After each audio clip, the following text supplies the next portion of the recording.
Hey Super Friends, my name is Neil and welcome to episode 57 of the Get Your Comic On podcast. We're here fortnightly-ish to bring you a slice of film, TV and pop culture goodness from our studio direct to your speakers and or equivalent sound system. I'm joined, of course, by my very own boy wonder, Martin. Say hello, Martin. Hello, Martin. He's asked specifically that I don't ask him how he is because we live together and I should know how he is because we're together 24 hours a day, 7 days a week. So we will presume that you're alright and crack on with what we're talking about this episode, shall we? Yes. Can you tell the lovely listeners at home what's coming up on this week's show?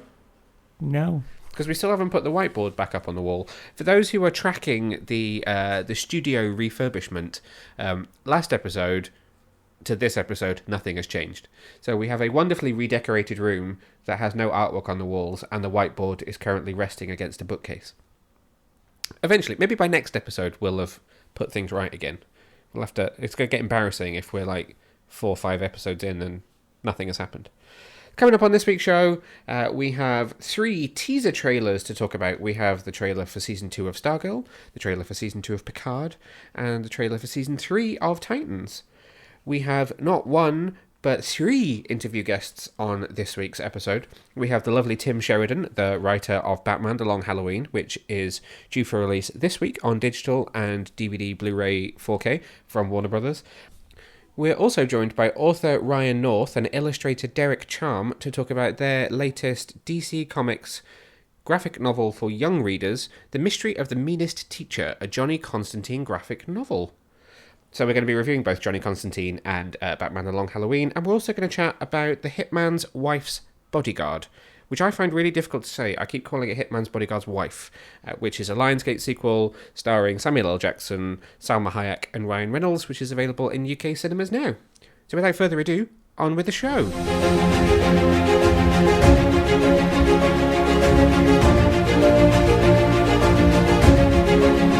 So since we last podcasted, there has been a trio of huge trailer releases for TV series. We got the first trailer for Season 2 of Stargirl. Then we were hit with a new teaser for Picard Season 2 on Picard Day. And that was followed by a blistering trailer for the 3rd season of HBO Max's Titans. First up, though, we're going to talk about the returning Stargirl. The series returns to the CW on August the 10th, 2020.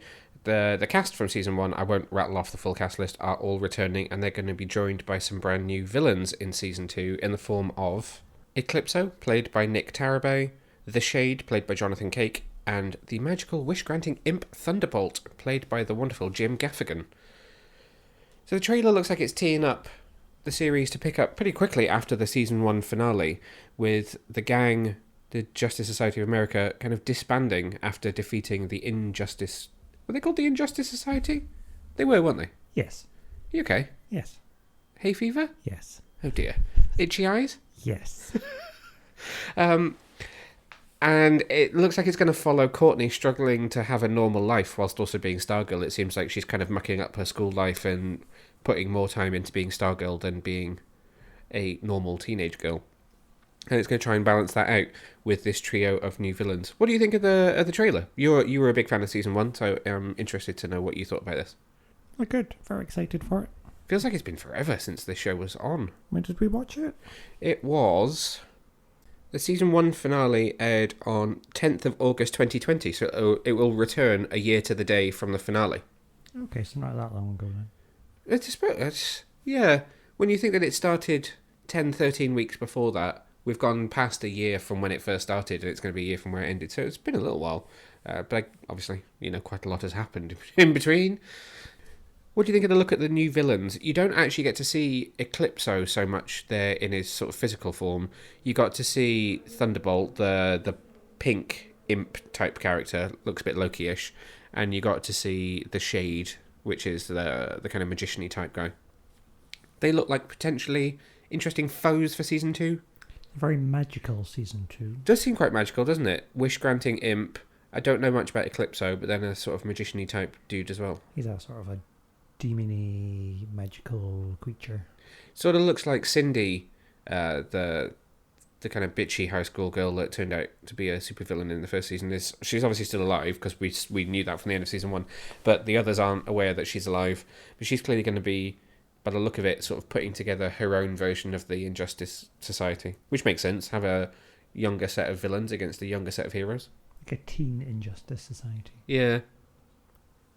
Angsty teen Injustice Society. Yeah, not a huge amount of Courtney's home life, other than the fact that she's not doing very well at school. So there's not a huge amount of the stepbrother or the mum in the trailer. There's a little bit of Luke Wilson, but only really in his mentorship role. So it'll be interesting to see how the family dynamic is now that the secret that was there between the kind of the two factions of the family is gone.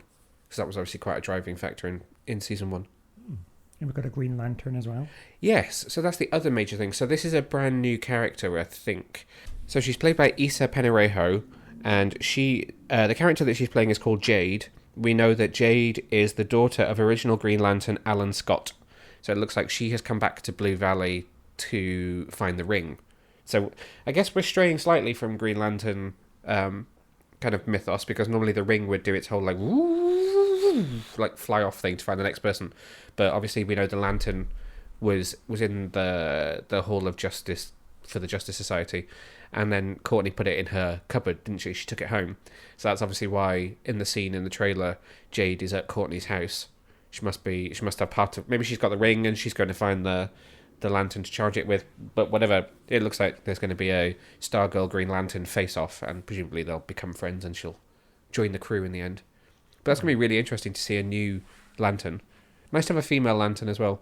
There seems to be a lot, when you think about sort of Jessica Cruz, there's a lot being put into diversifying the Green Lantern Corps, or the Lanterns of Earth, more than there has been in the past. We've got Teen Lantern. She's a young lady. Yeah, of course. And there's the Asian Green Lantern as well from the YA book, which I'm looking at the shelf, but I don't actually have. Oh, do I have it? I do, after rifling through the shelves. Min Lee and Andy Tong's Green Lantern Legacy, which is about the character of Tai Pham. Is another Asian lantern, but also a younger lantern. Really interesting book as well. If you haven't read that one, I would definitely recommend it. It's one of the DC Comics books for younger readers. Any other factors for Stargirl Season 2 that you are highly anticipating? No, I just wonder how it's going to fit in. If we're given all these sort of mythical bad guys, they don't really have any people on the lineup that can deal with magical threats. So are we going to see some links to Justice League Dark, or are we going to pull on some extra support? Well, the Flash is in it. Not Grant Gustin, not Ezra Miller. 90s Flash, who died in Crisis, is playing that role on this Earth.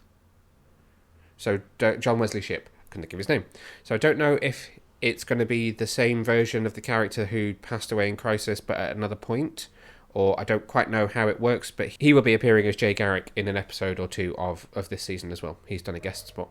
Don't know if they're going to cross over with Grant Gustin's Flash, which was the plan last year. I would presume because of COVID, probably not, just because they haven't managed to cross over any of the shows that film in Vancouver, so I doubt they would manage to cross over with a show that's shot in Atlanta. I think it's Atlanta, Georgia. You know what I mean? Yeah, somewhere. America. So as I said at the top of this one, Stargirl Season 2 returns in America on August the 10th. You will of course remember that last year it premiered new episodes on DC Universe and then aired on the CW the following day. With DC Universe now a comics-only subscription service, the show will be a CW exclusive, but you will be able to stream episodes on the CW app the following day, and you can catch Season 1 on Amazon Prime Video in international territories. We don't know yet when Season 2 will air internationally, but we will let you know as soon as that information becomes available. So the second trailer that we got, which I was incredibly excited about in the last couple of weeks, was a new teaser for Star Trek Picard Season 2, which is not airing until 2022. They are currently in production. They're quite well into production on Season 2 now. Still strongly rumoured that they're going to film a Season 2 and a Season 3 back-to-back, and that will be it for Picard. But focusing on what we got here, they dropped a brand new trailer and poster as a surprise on Picard Day. So June the 16th is Captain Picard Day, which was a celebration that was held for the children on the Enterprise D, where they celebrated their captain every year, and that's become a real life celebration of the now Admiral Picard. There is quite a lot to unpack in this trailer. There is a lot going on here. I actually wrote a full-on piece for this, which you can check out over on the website, www.getyourcomiccon.co.uk. It's probably dropped off the homepage by now, but if you search for Picard or you head to our Star Trek section, then you will find my piece on this trailer, which is entitled "What Happened to the Timeline?" ? A closer look at the Star Trek Picard teaser. First things first, what did you think? Did you like the look of this trailer? Is this excited you, ready for 2022? It has intrigued me. Okie dokie. What is intriguing you about this trailer? That it's all a bit timey-wimey, wibbly-wobbly. Yeah. I would not... If you kind of sat me down and said, where do you think that Picard will go in Season 2 from where it ended in Season 1, this is not where I would have taken the show at all, or where I would have presumed the show was going to go. My presumption was... And spoilers for anybody who's not seen all of Season 1, which is available to stream now on Amazon Prime Video in the UK and on Paramount Plus in the US. But I presumed it would have dealt with Picard returning to Earth, having uncovered the kind of the Romulan corruption plot, and dealing with the fact that the ban on synthetics had been lifted, but that he himself now is a synthetic because the real body of Picard has passed away.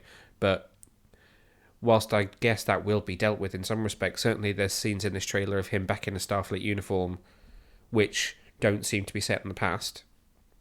I could be wrong, this is all just guesswork, but it seems like the crux of the matter is going to be a timey-wimey story. But in what context? I don't know. So, again, for those who maybe haven't seen this trailer yet, you can check it out, it's up on the website.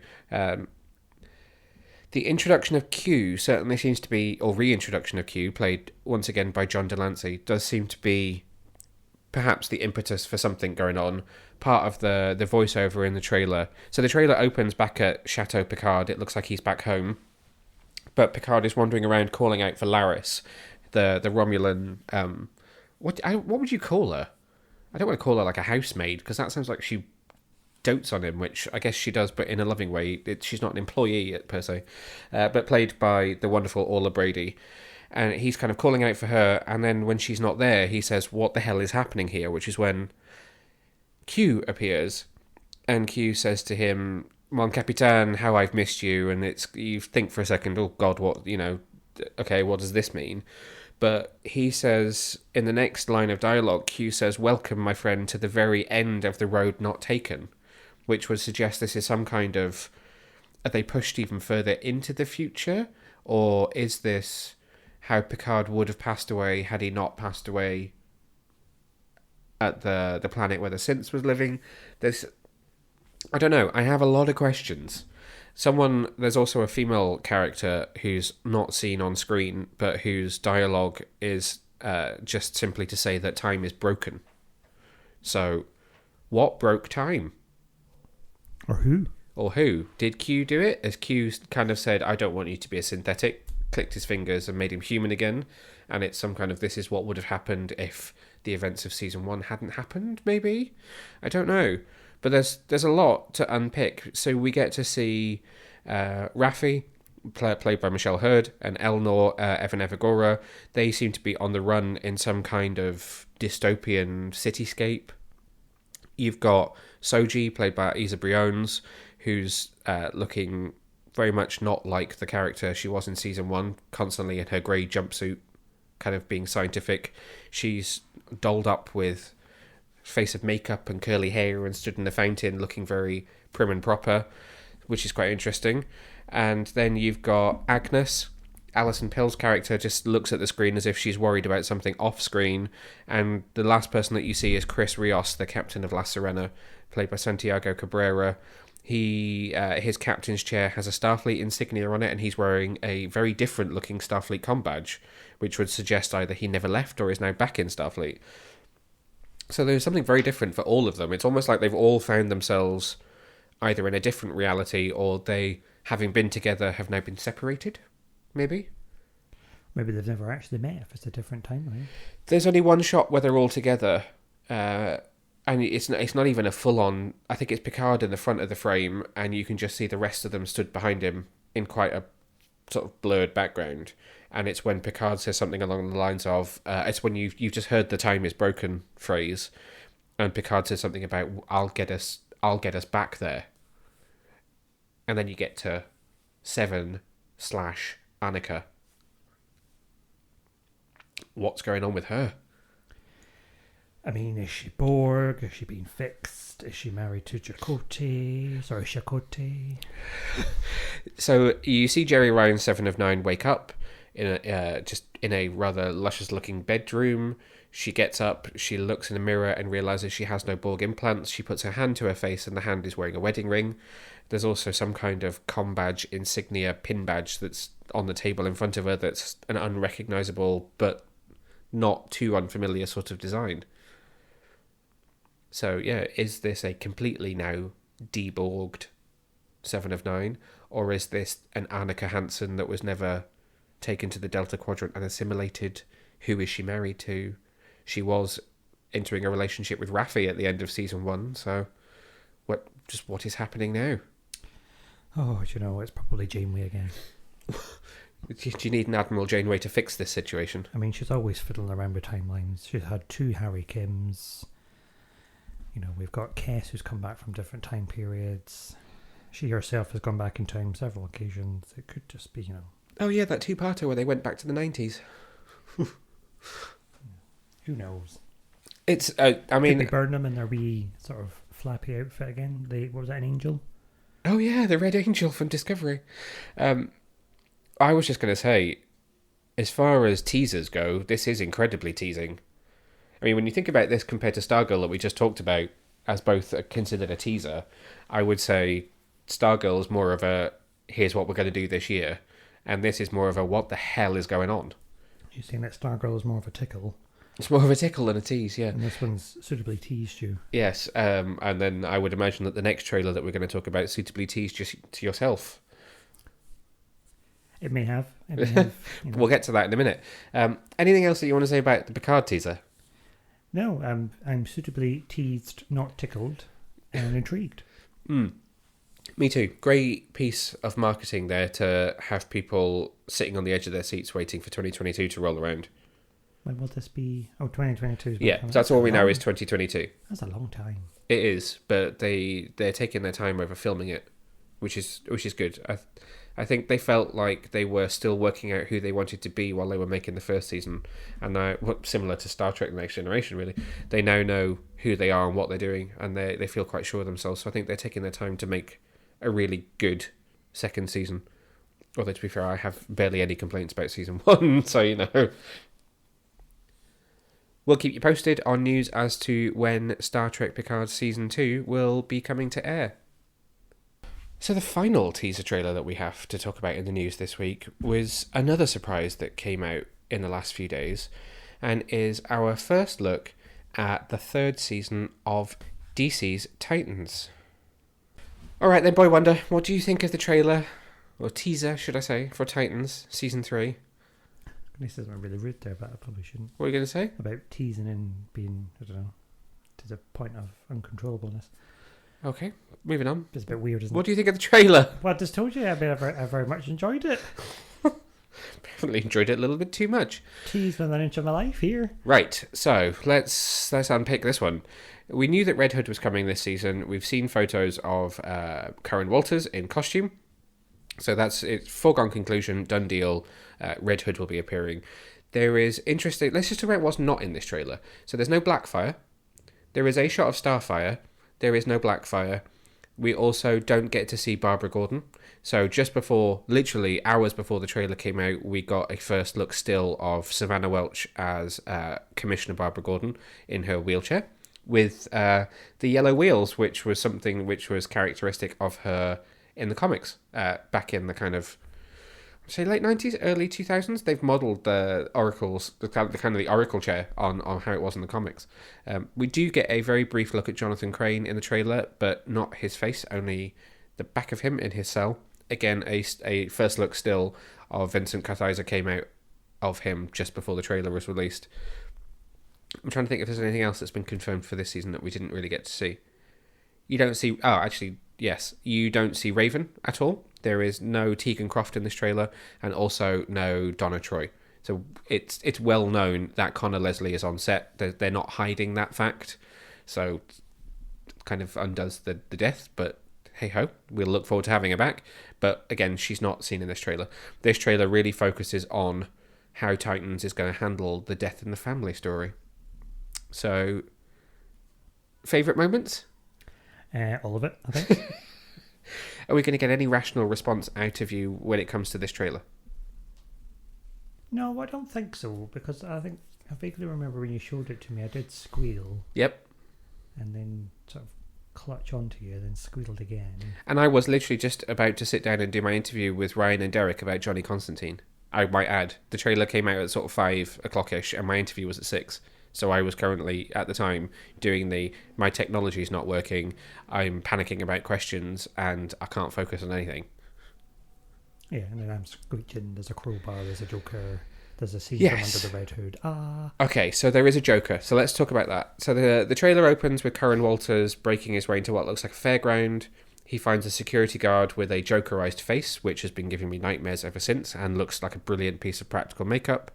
You then hear a laugh, but it's a mechanical one, it's not the Joker himself. He turns around, and the next time we see a shot from that scene, it is a silhouetted Joker.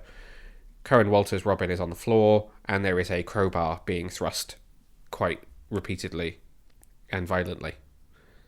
Said crowbar then turns up on the floor of what looks like Wayne Manor, covered in blood, and we see a bit of Bruce's reaction to something in Wayne Manor. So Ian Glenn is back as Batman Bruce Wayne this season. And yes, a death in the family appears to be where we're going. I mean, it's very close. It's closer than I thought they were going to do. Yeah. I was going to say overly romantic notion, but that's not the right words. My memory of Death in the Family is that it's the same as Under the Red Hood, the film, isn't it? It happens in another country. It doesn't happen in Gotham. He's tied up in a warehouse. And I'm always convinced, I'm sure that the way I have read it is that his mum is there and dies as well. Oh, I can't remember. I don't think she's there. I don't know why this is my memory. I need to figure this out. Because is that Under the Red Hood that's the way they did it? Or is it the comic? Or is it some other adaptation that I've read? There is a version of that story in my head where Jason wakes up in the warehouse tied up, and he sees the bomb and he's been beaten. But the part of it is that Joker has also kidnapped Jason's mum, who'd abandoned him, and that she is there with him, tied up, and ends up dying. You're going to dig the comic book out now, aren't you? So having just dug out our copy of Death in the Family, she is there. So Batman flies off in his gyrocopter thing, and Jason says, "Sorry, Bruce, but that's my mother in there with that lunatic." And then the next scene, he says, "Mum," and she says, "Jason?" She's walking out, lighting a cigarette. And he says, "You've got big trouble, Mum. I know all about it. The Joker, everything." And she says, "I don't know what you're talking about." "Come on, Mum, play straight with me. I can help you." "Sure, tell me about it." "Mum, there's a lot you don't know about me." And he reveals the Robin costume. And then the Joker appears, and then the crowbarring happens, and she just watches and turns a blind eye. So it's not quite the way I thought it was. I don't know why I had in my head that she was... Oh, she is then tied up. So when he wakes up, she's also tied up, and there is a bomb. He unties her and tells her to run. He can't run. The two of them try to help each other out, and then it blows up because the door is locked and they can't get out. I thought so. I don't know why. I just knew it. It was in the back of my mind that she was going to be there. So it doesn't look like they're going quite as close to the story as that, but it certainly, what they've done and what they've shown us here feels very in keeping with Titans. I'm really interested to see how they do the Joker, and whether all we're going to see is that silhouette and maybe hear a laugh, or whether there'll actually be a Joker with a full face of Joker makeup that we'll get to see. I don't know. I mean, surely that would have leaked massively. That's what I would have thought. I mean, there are rumours that they have cast the Joker, but I mean, obviously that is an actor playing the Joker. But yeah, I feel like we'd have seen it maybe. But then we haven't seen that famous scene until just now in this trailer. We've not seen set photos of them filming in a carnival where there is an actor being bludgeoned to death. So, who knows? There's not been a lot of set leaks for season 3, not until right towards the end of filming, and even then we've not seen anything that we can piece together particularly well to understand what's happening. What else do we get to see? There's a lot of montage of shots here. You get to see a few shots of Nightwing, a couple of shots of him in action, which look pretty cool. The costume is the same as it was before. It doesn't look like it's been tweaked particularly much. There's some shots of Superboy. There's a really interesting shot of... so it's Nightwing, Starfire, Superboy, and Beast Boy all together. It looks quite interesting. Crypto's there as well. It really doesn't give very much away at all. There is a nice ominous shot of Arkham Asylum with Jonathan Crane in his cell. There's a lot of really nice cinematography in this. It looks like it's... Titans has always, I think, been really well filmed, but this is a particularly beautiful trailer. No, I would agree. And the music as well is very impactful. Yeah, it's... They get a lot of stick on social media saying that no one's ever really done very much to promote this show, but it has a very rabid fan base. And I think what they do is really beautiful work. Say what you will about whether it's the best storytelling. I mean, fair enough. There are people that think that how Donna died was a bit of a joke, which actually, sidebar, she made a hilarious joke of. I showed you it, didn't I, on Instagram the other day. Yeah. There was so they've all been obviously enjoying themselves filming, and as it's gotten towards the end of filming, they've all been larking around a little bit on social media. So there was Joshua Orpin, who plays Superboy, and Tegan Croft, who plays Raven, in the makeup trailer, and he'd found a Raven filter which he put on himself and then she put on herself. Oh, ha, ha, ha, ha. And that was followed by Connor Leslie saying, oh my God, I found a Donna Troy filter. And it was just like electricity all over her face, which I thought was quite funny. She could barely keep a straight face. Why are you laughing? Because I said larking. Yeah, I mean, you're just so posh sometimes. Oh, they were larking around. All right, thank you very much. Those raucous children. Thanks. Character assassinate me whilst on a podcast. Sorry. It's difficult to say what else. It really is just a tease. It's a lot of shots of stuff that tease. So I mean, you get the full shot of him in costume, standing with the gun. Yep, only a very brief shot, and you get to see his knife as well, right? And you get to see, well, it's a very bloody knife. So yes. And then you do get that very, very, very sort of like 2 seconds of a warehouse with people shooting up. Yes, with a bag on the table. And a bag on the table. Which is presumably a bag of heads. Which you would imagine would be a bag of heads, because it's sort of the shot of him is standing in a warehouse with a big gun. Yeah. And then it cuts to the round table with, you would assume, the heads of the drug families. Yeah. And him sort of... Now, interestingly, I think in that shot of the goons firing up in the air, there are two, what appears to be 2 women at that table, one of whom looks a bit like Connor Leslie, and the other of whom has a really, really, really, really white blonde wig, which almost looks like Dawn. I don't think that it is. I've got it on freeze frame now on the monitor, and I don't know that it is them, but it could be them. No, I don't think it is them, but it does look like a still from the animated movie and the comic. So it's just, if we talk about Dawn for a second, I think Dawn is done for this season, unfortunately. She's in one shot of this trailer, suited up, where her head kind of raises up, and that's all you see. But there are 2 shots of Hank, never in costume, looking pretty worried. So we know the first 4 episodes. We're really sure we know all 13 episode titles, but they've kind of played it as, we know that there's some episode titles floating around, but the only people that you can trust to tell you episode titles are us. So they've only revealed 4 titles themselves, and I'm just looking those up so I can tell you what those are, because I know one of them is going to be quite important to what I was just saying, which is episode 1 is called Barbara Gordon, so clearly we'll focus on her and the reason why they end up going to Gotham. Episode 2 is called Red Hood, so he's going to emerge pretty quickly. And this is the one which I think is important to what I was just saying. Episode 3 is called Hank and Dove. Okay. So we've had an episode called Hank and Dawn, and we've had an episode called Hawk and Dove. Now we've got Hank and Dove. And then episode 4 is titled Blackfire. So whether she will not appear until that point is up for debate. But I've got a feeling that Hank and Dove, is possibly going to see I mean, they'd already broken up, hadn't they? They were on good terms, but she was kind of ready to continue being Dove, and he was not really wanting to live that life anymore. I wonder whether she, unfortunately, because we have seen that she does like a bit of a punch-up, whether she just goes one step too far and ends up losing her life to it. What will be interesting to see is who it is that does end up offing her if she's offed. If it's Red Hood, if it's Jason, that could be extremely interesting.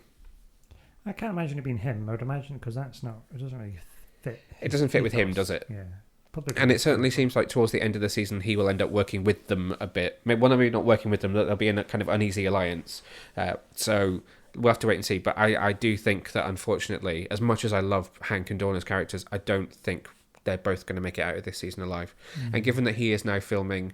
So she isn't there for any of the set photos from the finale. Likewise, he isn't there. She's been on holiday, if you look at her social media, and he is really busy filming his new Amazon show in which he is the lead, that I want to call Jack Reacher. Is that the correct one? I always get Jack Ryan and Jack Reacher confused. Oh, they're all the same thing to me. Spies. So he is now filming... Yeah, Jack Reacher. He is playing the lead in Amazon's Jack Reacher. So I think it's probably safe to say that this season will wrap up the story of Hank and Dawn. Which is a shame. Yeah. I wanted to see how they play out Red Hood a bit more. Is there going to be a time jump? Is it going to be something really quick? Where is he gone away and gotten the helmet and stuff? I just realised that there is somebody else that's not in this trailer, which would be Tim Drake. Exactly. Where's old Timmy? Yeah. So he has obviously been photographed a lot on the set as well, but never in costume. So I think they're going to do a nice long game with him, and maybe the last shot of the finale will have him given a suit or handed a Robin suit, but certainly it's not going to be a case of in the space of the next 13 episodes we meet him and he's already a Titan. Well, he joins the Titans and is a Robin kind of situation. I don't think that's going to happen. Interesting. That'd be an interesting arc to see what happens next, because there's always a Robin in charge of the Titans, so there can't really be two. No. So where would Nightwing go? Where would Nightwing go? Oh no, don't get rid of... Nightwing's like the best bit. Well, no, but then you got to think, does he get his own spin-off and have like a Bloodhaven thing, or do we then have like a Titans East, Titans West type stuff? Yeah. It'd be... I'm excited for this to return. So we now know that this series will return August the 12th. I forgot to say that at the top of the item. So that's going to be a really busy week, because you're going to get Stargirl return on the 10th and Titans return on the 12th. That's going to be a good week. Titans is premiering 3 episodes that week. So we'll get 3 episodes on August the 12th. There are 13 episodes in season 2, so the remaining 10 episodes will spin out on Thursdays after that, once a week on HBO Max. Obviously, seasons 1 and 2 available in the UK on Netflix. We don't know yet when season 3 will come to the UK. It will likely be a few months again, because there's always a bit of a lapse between the two. But you know us, given that our first ever podcasts were all purely about Titans, we will be bringing you Titans by the minute once it has returned. Anything else you want to say about this trailer? No, just I'm looking forward to it. I'm going to have a little countdown. We'll have to rename ourselves as Titans HQ. Get your Titans on. Okay. So, if you haven't seen this trailer, which I probably should have pointed out at the beginning, but if you haven't seen it, it's up now at our website, which is www.getyourcomiccon.co.uk. There's also a stills gallery, because I can't resist a trailer gallery, with, I think it's 27 beautiful stills from this trailer of various bits of action. I'm sure we've missed bits, but it's just too exciting. So catch Titans when it returns to screens on August the 12th.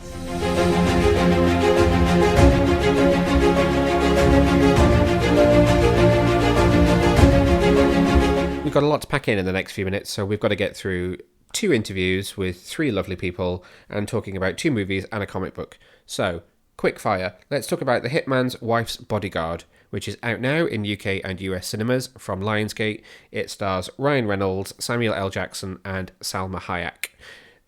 All 3 return in the sequel to 2017's Hitman's Bodyguard.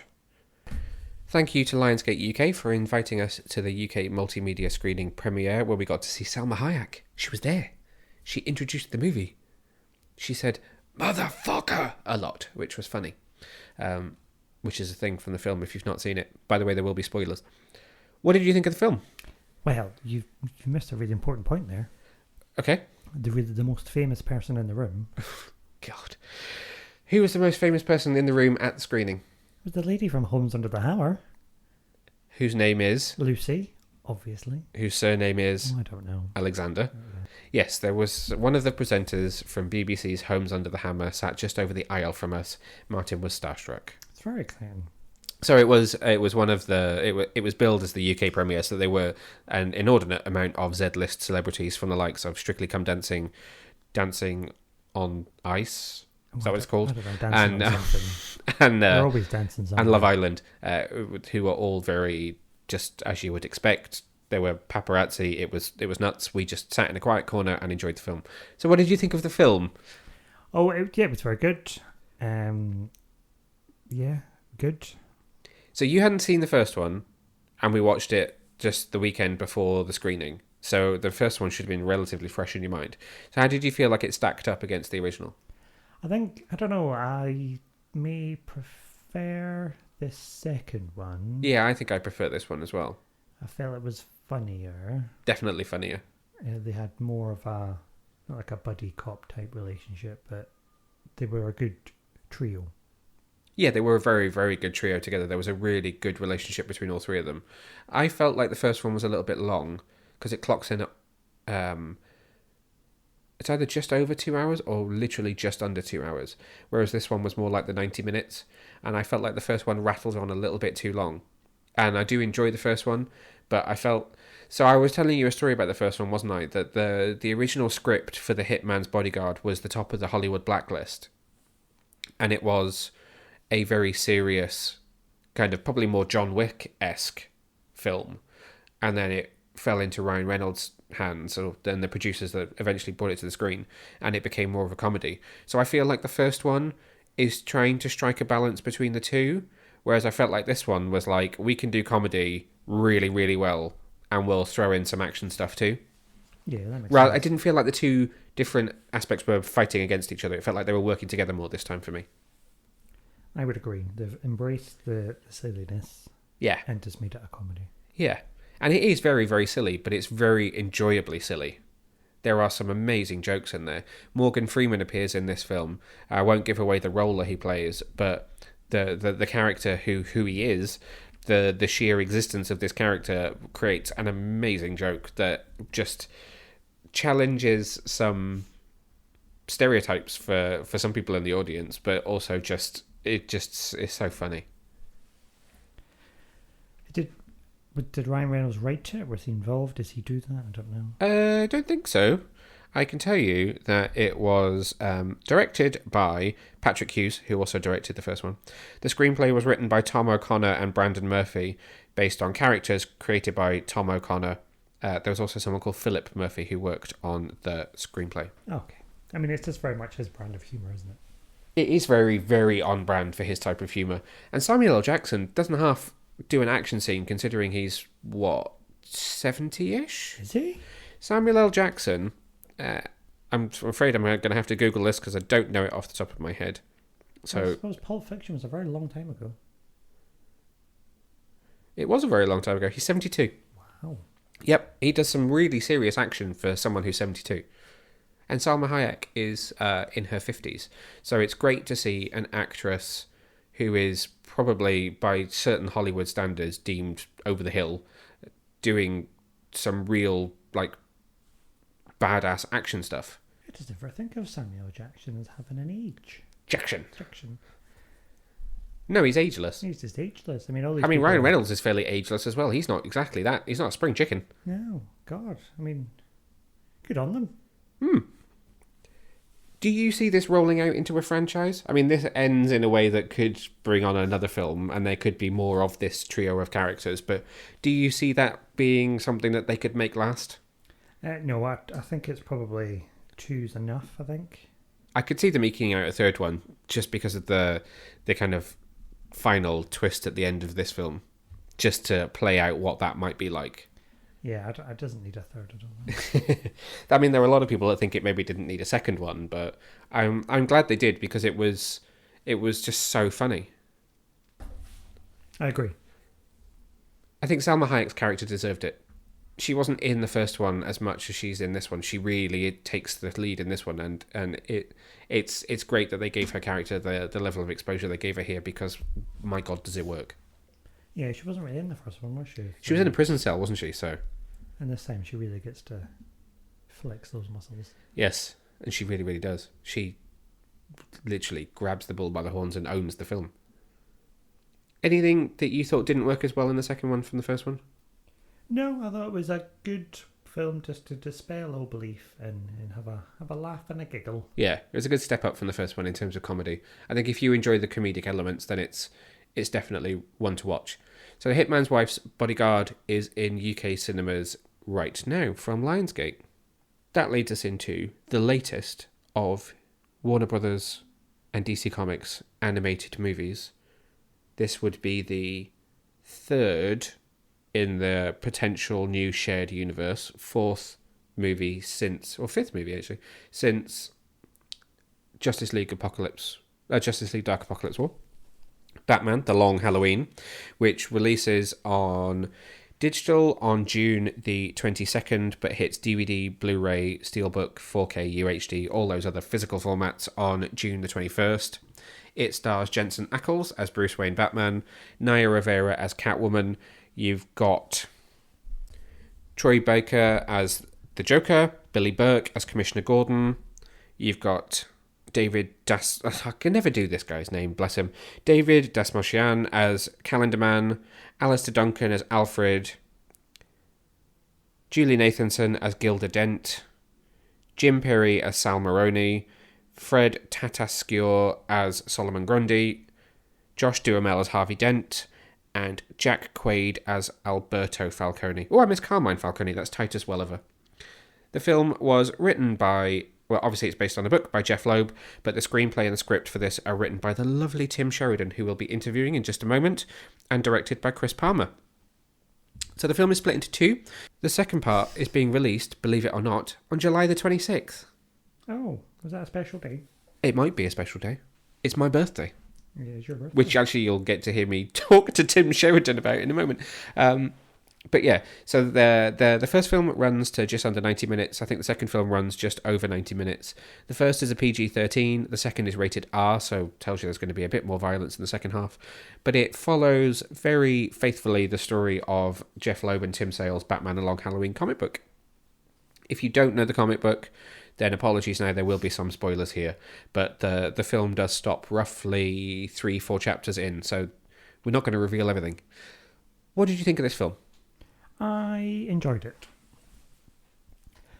I did think initial thought was, oh, it's a bit long, but then it's a very long book. So the book itself, just for anybody that's not read it, and this formed part of my interview with Tim as well, the book is over 360 pages long. I think it's just shy of 370 for the full story. So it's not a short story by any length. But yeah, no, I really liked it. I thought it was very true to the source material. It was beautifully animated. I felt this style really lends itself to Batman. So that was going to be one of my questions to you, because I know that you weren't convinced by Man of Tomorrow. Yeah. And this follows the animation style that started in Man of Tomorrow and was in Justice Society World War II and moves into this one. If you watch the bonus features on Justice Society, they talk about how they upgraded slightly from the technique they used in Man of Tomorrow to kind of upgrade the backgrounds, because that was something that they wanted to do for Long Halloween, because the art in Long Halloween is very, very luscious, shall we say.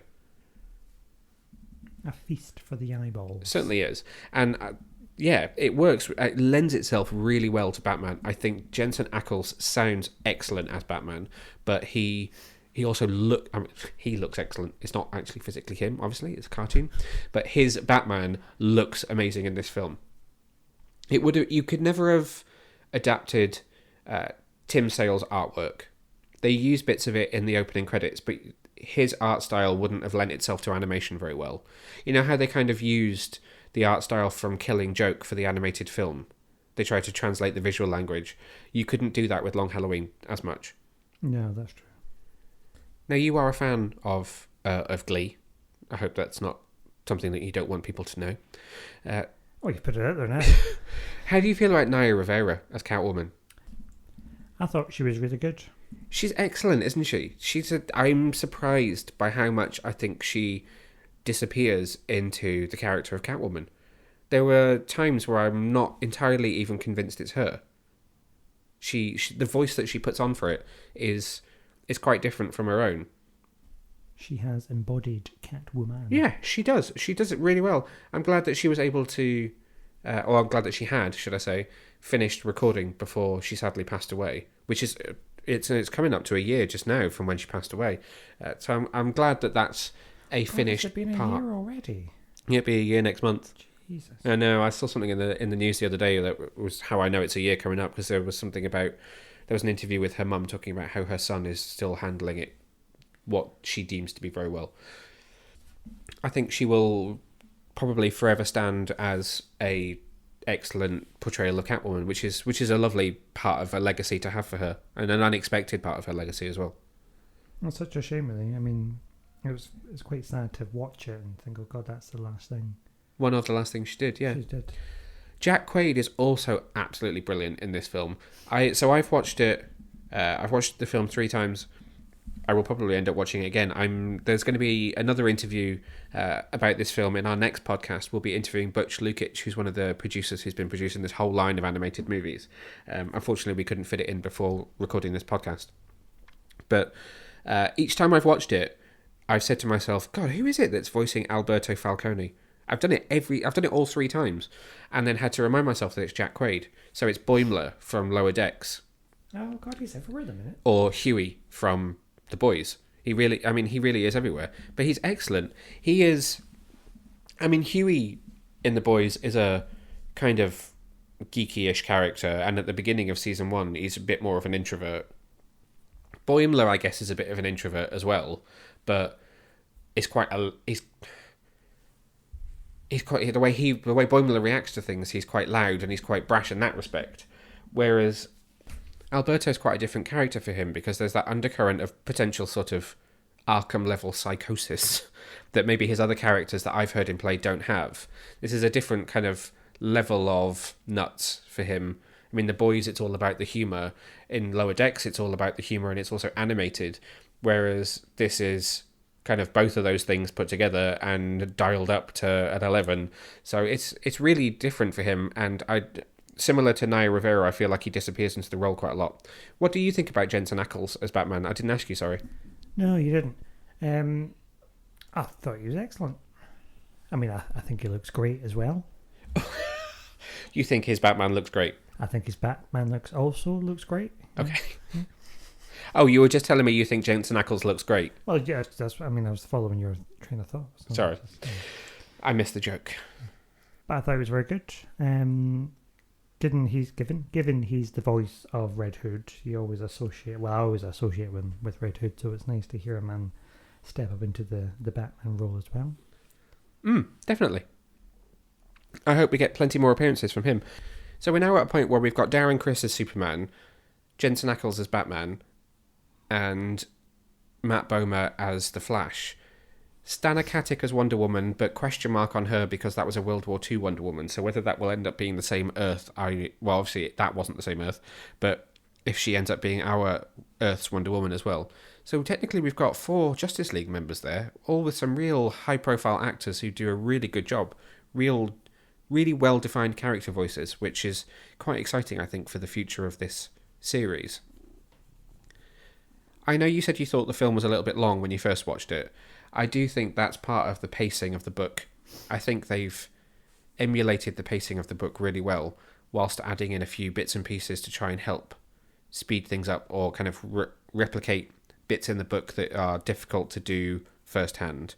But why don't we throw over to the writer Tim Sheridan to talk a bit about that, because I did talk to him about additional footage and things he wanted to bring to the screen. So I had a chance to sit down with him just last week for 10-15 minutes, pure talk on Batman The Long Halloween.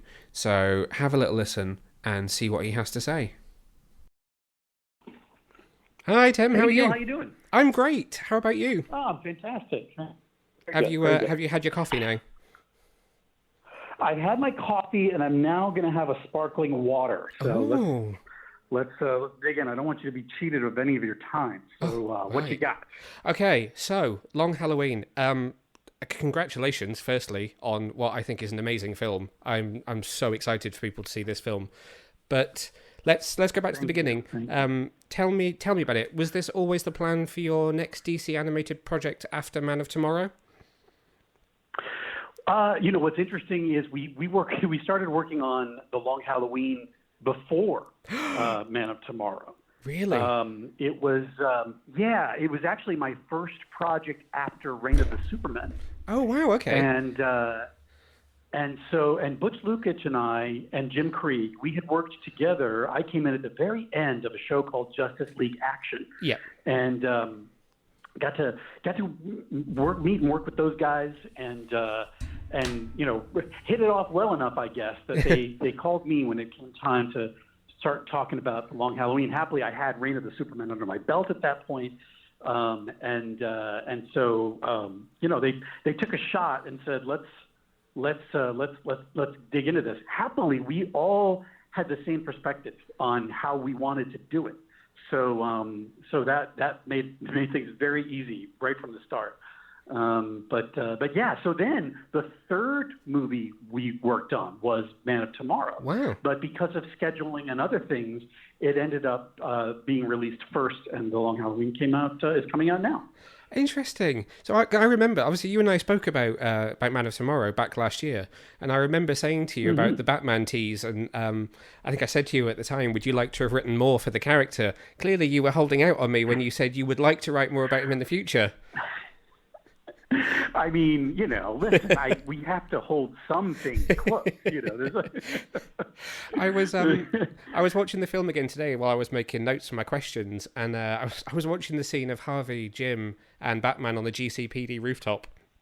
And now all I can imagine is yourself, Butch, and Jim having that moment together, trying to decide whether to make a film of this magnitude and adapt this story. Is there a pressure which goes with adapting this kind of legendary Batman story? Well, first of all, I think of Butch and Jim and I not as Gordon, Batman, and Harvey, but more as Falcone, Calendar Man, and the Joker. So, okay. Oh, who's who, dare I ask? Who's who? I told you, some things we have to keep close. I'm not going to tell you that. But, it was definitely, we knew that it was daunting because it was, to us, at the time, we felt it was the last big, hotly anticipated story from the books that would get an adaptation. Although, I think that's up for debate. There are still some pretty great stories out there, but there have been a lot of fan, desire for The Long Halloween. Absolutely. And so there was a lot of responsibility there, which is why we went in saying, look, we know that you can't just, and, based on our experience having done this, we know that you can't just, film the comic book. In a comic book, you're doing so much of the work, and as the reader, and sort of filling in all the background stuff and things that are happening between panels, and so a movie just doesn't work like that. So we knew that it was never going to quite be a filmed version of the book. It had to have some cinematic storytelling to it. However, it was so important to us to be as faithful as we could. I mean, you just wanted to, in terms of faithful, I mean, by looking at what we feel The Long Halloween is, which is, by the way, very subjective. Yes. Because it's a great work of art, and those things are to be interpreted. And so what you see is Butch's, Jim's, and my, and all the artists, our sort of our idea of what the book is, and the themes that we feel are the strongest themes for the book that made sense to explore cinematically. And so that's what we tried to do, and happily we all wanted to do that from the beginning. Nobody nobody had a different, you always want to be making the same movie with the people that you're making it with. And we were right from the beginning. And so we're very, very proud of it.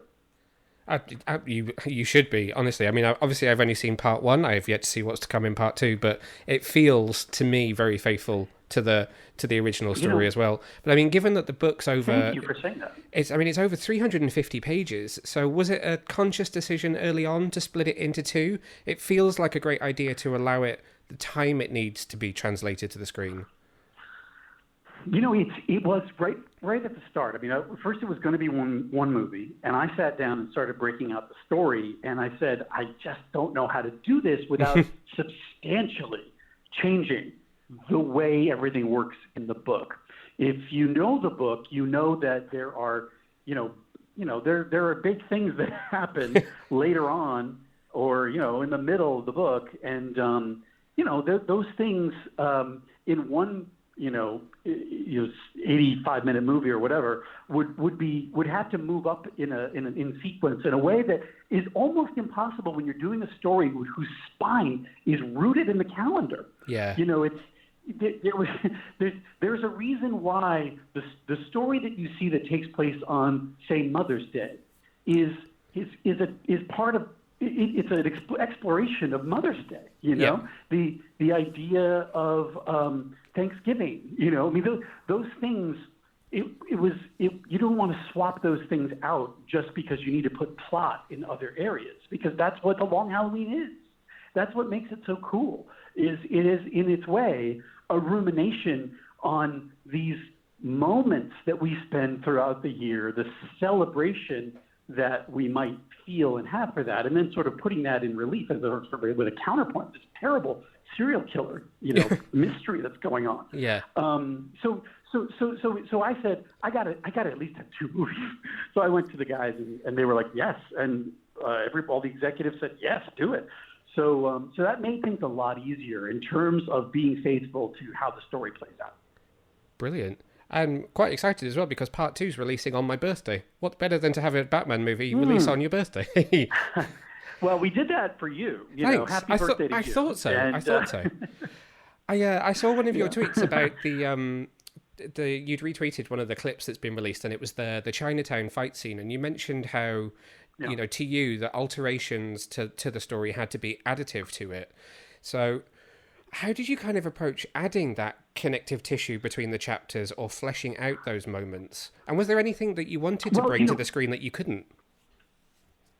Yeah, there's a thing. I mean, look, there's when you're watching an animated superhero movie, you expect a certain level of action and I mean, it's Batman, and you want to be able to see Batman get into a couple of scrapes. Definitely. And and you in the book, that's not the emphasis of the story in the book. So those things tend to, I think, in my mind, happen in between pages and in between panels in the book. You know that Batman's getting into more scrapes, but you don't necessarily, see them played out. So for us, it was like, well, we know we want to get some action in here, but rather than just invent something out of whole cloth, let's look at the opportunities we have in between issues or in between pages in the story and say, okay, well, this must have happened. This is something that leads to the next thing that happens. So why don't we see what that would have looked like? And if it made for a good sequence, then we kept, we put it in. In the case of the Chinatown sequence, I mean, that was, we got an opportunity there because we changed the Irish gang to a Chinese triad, and that was, for specifically, mostly so that we could get some more diversity into the cast, and also because I think in the 90s when the book was written, there was a little bit more. I think there was something more palpable about like the scary Irish heavies that I don't know that we feel as viscerally today, but there is a lot of mystery around Chinese mafia stuff, and so it sort of made some sense to. That's probably. I don't know if maybe I'm saying that maybe I'm wrong, but I feel like that's the only update that we did. I feel like that we wanted to update that a little bit and make them feel like they were really kind of scary. I mean, I think that we didn't want them to come off as silly at all. Yeah. Not in this story. So anyway, we also had an opportunity because we set that fight in Chinatown. There was an opportunity for the artist to do something visually very different and a part of Gotham City that we hadn't really seen a lot of. So those things were important to us as we went through, and we tried as much as we could, if we needed to add some connective tissue or something like that, or some action or what have you, that it would still be the kind of thing that doesn't negate something from the book, that it just is additive to it. I think that's testament as well. When watching it, I ended up watching it, I think the third time I watched it, I had the book in my hand so I could see where there were differences. Because the first time I watched it, despite the fact that it's a book that I've read over and over, I couldn't actually have told you what was different because it all works in the tone of the story, which I think is a brilliant way to attack it. That means so much to me to hear that, because that's the experience I think we were hoping for. We're never going to be able to make the book as you composed it along with the writer and the artist in your head as you read it, right? Everybody has their own, because you're filling in, you're participating in the story as a comic book reader. Yeah. You're filling in all the gaps, and we can't possibly visualize and put that on screen, but we can give you our visualization and what happens for us, and happily it seems to match up a little bit. And if we're faithful to the themes and the basics of the story, without upending anything, that was the goal. We just wanted to have you have the experience of what you felt when you first read the book, even though the details might be a little bit jostled for cinematic purposes. So looking ahead to part 2, no spoilers, of course, what can fans expect? Well, it's a very different movie. I mean, there's part 1 and part 2. When I knew that we were going to get to do 2 movies, I said, well, for me, if we're going to be true to the themes of the book, they're 2 sides of a coin. Part 1 is the clean, unmarred side of the coin, and part 2 is the dirtier, marred side of the coin. It moves a lot faster, I think. There's a lot to deal with. You're going to see more villains, and I think that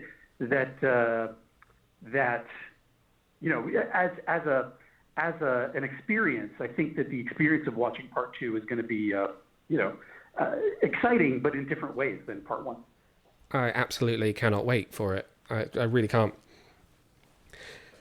So what's next for you? It's been a huge couple of weeks. You've had the Masters of the Universe trailer. You've had the release date for Transformers War for Cybertron. Well, that you can tell me about, what's next? Well, right now, the thing I'm most focused on is, the June 22nd release of Batman: The Long Halloween Part 1. But yeah, this is kind of a crazy summer for me. It's a lot of... Sometimes this happens where just, you have a lot of work that you've done, and it all sort of ends up getting scheduled at the same time to be released. So I've got, like you said, Masters of the Universe that I got to work on with Kevin Smith. I've got, I'm working in DC Comics now. I've got a series called Teen Titans Academy that's coming out monthly, and a Shazam miniseries that starts this week that ties into that other book. I'm really looking forward to that one as well. Thank you. I've got some Masters of the Universe comics that are debuting in a couple weeks. So so lots of stuff going on, but right now I'm just biting my nails. It's all about Batman. Waiting for people to see Batman, and hopefully we haven't ruined anyone's childhood. No, well, from my perspective, absolutely not. It's been amazing. So that was Tim. Thanks very much to him for doing that interview. It's so nice. It's the first time I've spoken to someone for the second time. Obviously, we've not been doing interviews for very long, but he's the first person that I've interviewed twice. Very exciting. You're developing a special bond. I know. I hope he remembered me. It'd be nice to think that he did. But he was really, really fun to talk to. It's so much easier to do an interview when you know that the person that you're talking to is really sweet. And he's got so much going on as well, like we touched on it there, but just in the last couple of weeks, they've announced the last batch of episodes for Netflix's Transformers War for Cybertron that he's writing, or part of the writing team for. He's part of the writing team for Kevin Smith's Masters of the Universe Revelation that we just got the trailer for, and he's also got a Shazam series that starts in July with DC, and he's writing your Teen Titans Academy that you're reading at the moment. Oh, he's a busy man, isn't he? Very busy man. Lovely man. Anything else that you wanted to say about Batman: A Long Halloween? No, just watch it. It is a feast for the eyeballs. Certainly is. So Batman: A Long Halloween, by the time this podcast is released, will be available now on DVD, Blu-ray, probably a steelbook, and 4K UHD, and also will be available on digital platforms. So last up this week is a comic book from DC's Young Readers line, which is called The Mystery of the Meanest Teacher, a Johnny Constantine graphic novel. And I'm really sorry if at any point in the next few minutes I don't get the name right, because for some reason I stumble over The Mystery of the Meanest Teacher quite a lot, so I tend to call it Johnny Constantine. The book is written by Ryan North with illustration by Derek Charm, and it takes a young Constantine to America for the first time, where he's sent to a boarding school. He makes friends with a girl called Anna in his class, and the two of them go on a little bit of a mission to do with their scary teacher. But before we talk about it, why don't we hear a little bit more about it from both the writer and the illustrator? I had the chance to sit down with Ryan and Derek to chat about the film. Thank you to DC Comics for arranging that for me. So have a little listen to what they had to say. Hi, Neil. Hey guys, how are you doing? I'm doing well. Thanks for taking the time to speak with me today. I'm really excited for people to finally get to see this book. I've read it a couple of times now, and I think people are really going to enjoy it. Oh, thank you. So I would like to know first and foremost, what drew you to working with the character of Constantine? Were you fans of the character before taking this on, or was he new to you? I had read a bunch of Constantine comics when I was younger. So he was definitely not new to me. And plus, I'd seen the Bruce Timm animated series. So what drew me was the idea of how do we take Constantine, who is one of DC's most adult characters, and have him be a middle grade character and have him still be Constantine. That sounded like a fun idea. It sounded like a fun idea. It sounded like a idea that was so wild. I wanted to see if we could make it happen. Derek, what about you?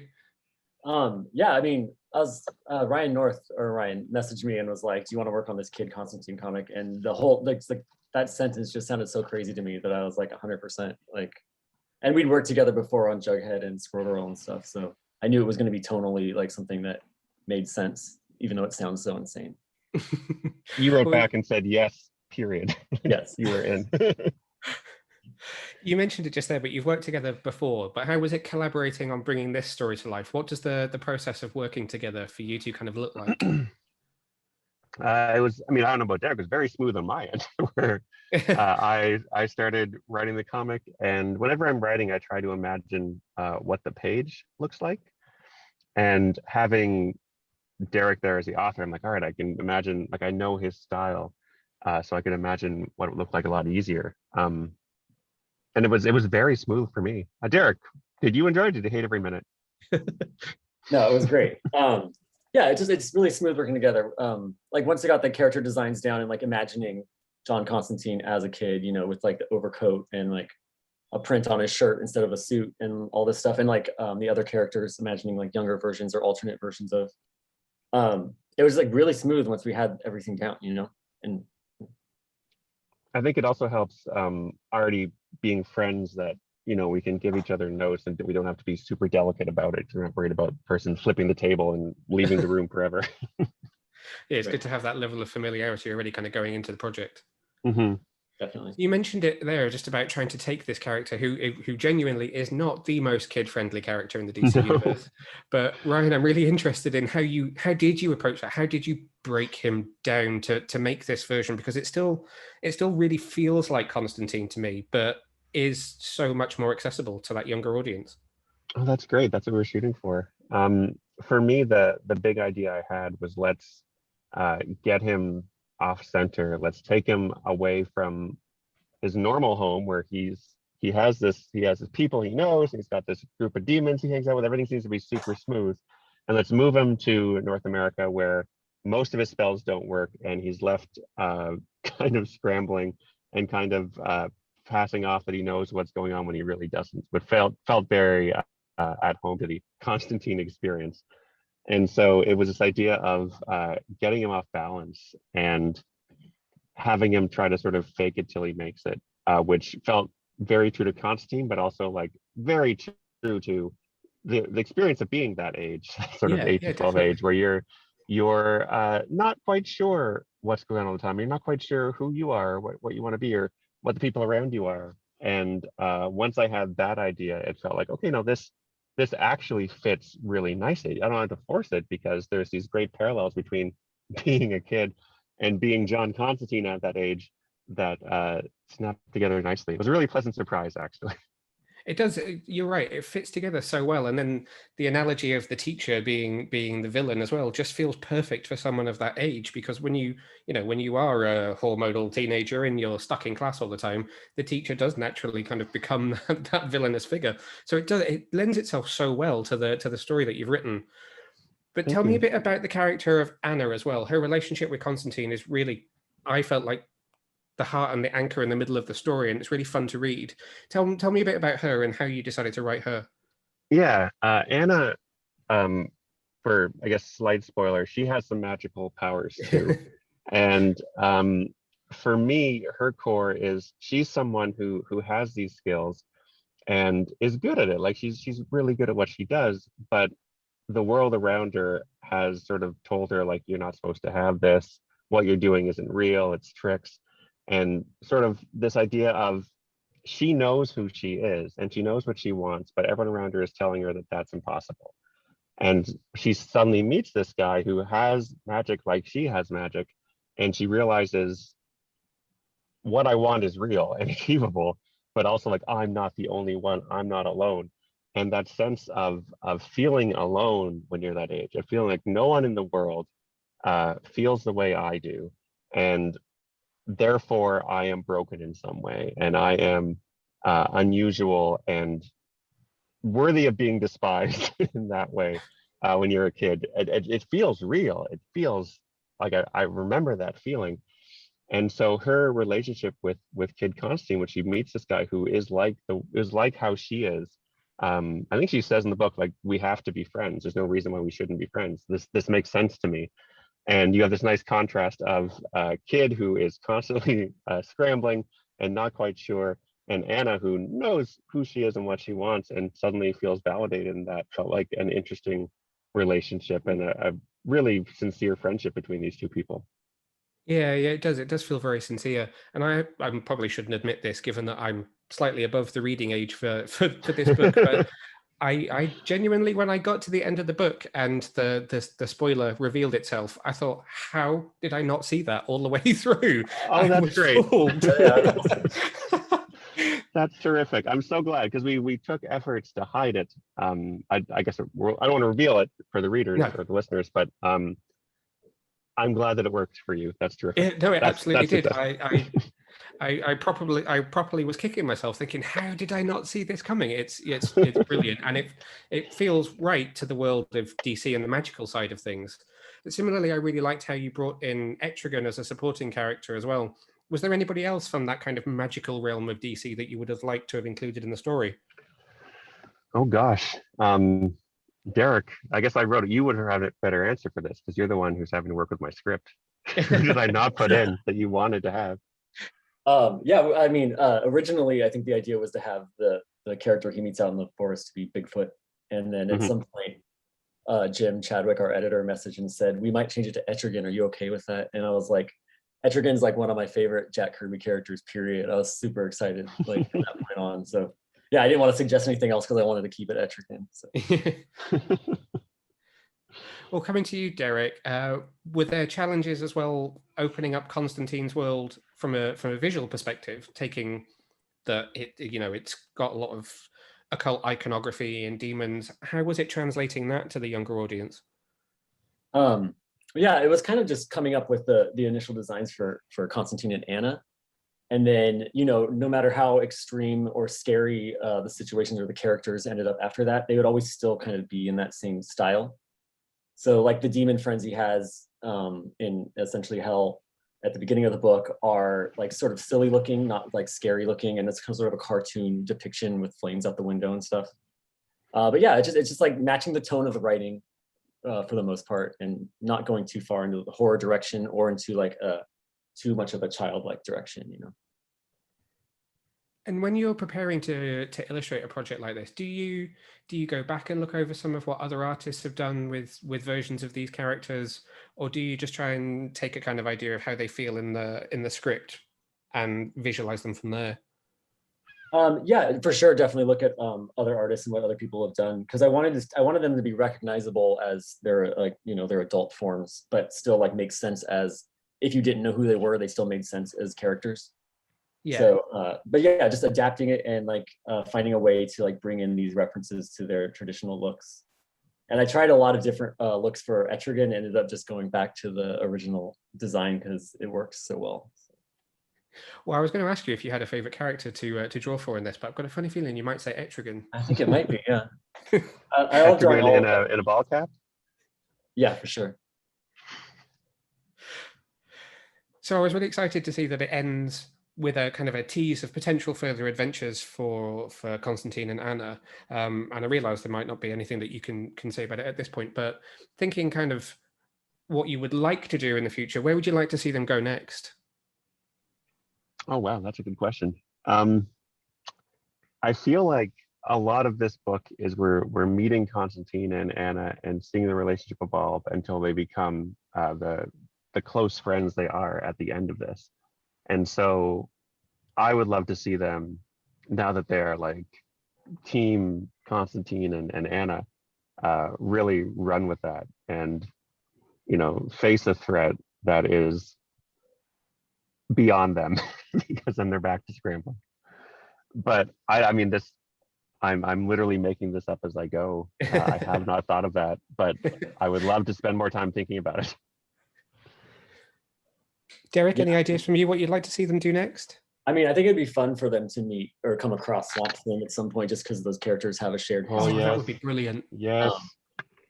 And that would make sense. But yeah, beyond that, like anyone from like the spooky side of DC would be really fun to try to adapt into this like world, you know? Mm-hmm. I'm all for it. Oh, Swamp Thing's great. Last question for me. What are you guys working on at the moment? What's next for both of you? Oh gosh, I am working on a sequel. This is actually just sort of comics adjacent. I'm working on the sequel to my nonfiction book, How to Invent Everything, but it's not announced yet, so I can't say anything except I'm working on something fun and exciting that's in the nonfiction space. Excellent. Yeah, I can't talk about mine either, but I have a short story in the Marvel Pride special that comes out next week. So amazing! When it comes out, it's about Elektra. Oh, one of my favorite Marvel characters as well. I look forward to reading it. Oh yeah, it's really fun. It's written by Leela Sturgeons. Thanks very much, guys. It was a real pleasure talking to you. Best of luck with the book. I cannot wait for people to get out there and read it. Oh, that's so kind. Thank you, Neil. Thanks. Bye-bye. Thank you to both Ryan and Derek for taking part in the interview. It was really nice to chat to them about it, and I hope they didn't laugh at me too much for the fact that, despite me being older than the target market for this book, the fact that I didn't see some of the twists coming. Bless you. Was that a complicated story? No, it's a very simple story, but it's a very effective one. So it's a perfect analogy for being young. Constantine has things going on for himself at home. He makes friends with some demons, but he's not getting on very well with his parents, and they send him over to this boarding school. And over there, he knows no one. He's the bottom of the barrel. Makes friends with this girl called Anna, who also happens to be interested in magic. And together they discover that their mean teacher may not be all that she seems.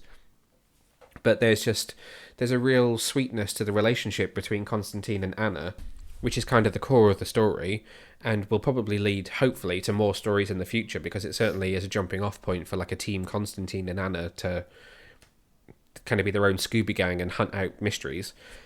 But well, I don't want to spoil it because it's really sweet, but there's something about her character that you will learn, that when you learn it, as you just heard me say in that interview, when you do learn it in the book, I had to give myself a swift slap and say, how do I, with all my years of reading DC, not see certain things coming? But they thought it was really funny, and they were saying, that was, I mean, part of writing this whole kind of project is they know that it's probably going to be read to kids by their parents who may have been reading comic books for years. So you're writing it from a point of view of, I want, a parent who's a comic book reader to read this with their children, and for both of them to enjoy it. And certainly as somebody who is, in their mid-20s, I enjoyed it. Mid-20s? Yeah. Okay, plus or minus 20. 10. You've not read this book yet. I've been telling you to read it, being a Constantine fan, but you've not. I know, I feel like I'm in the wrong demographic. Well, you are in the wrong demographic, but they're really fun stories. And what Ryan has done is really take Constantine, take him down to sort of 13 years old, but keep the core of the character. He's still really recognisable as Constantine, which I really appreciate in terms of the writing. It's not like this is another character, we're just going to call him Constantine. Like, he has his little trench coat, but rather than his shirt and tie, he's got like a little band t-shirt on. And it's fun. It's just a real fun read.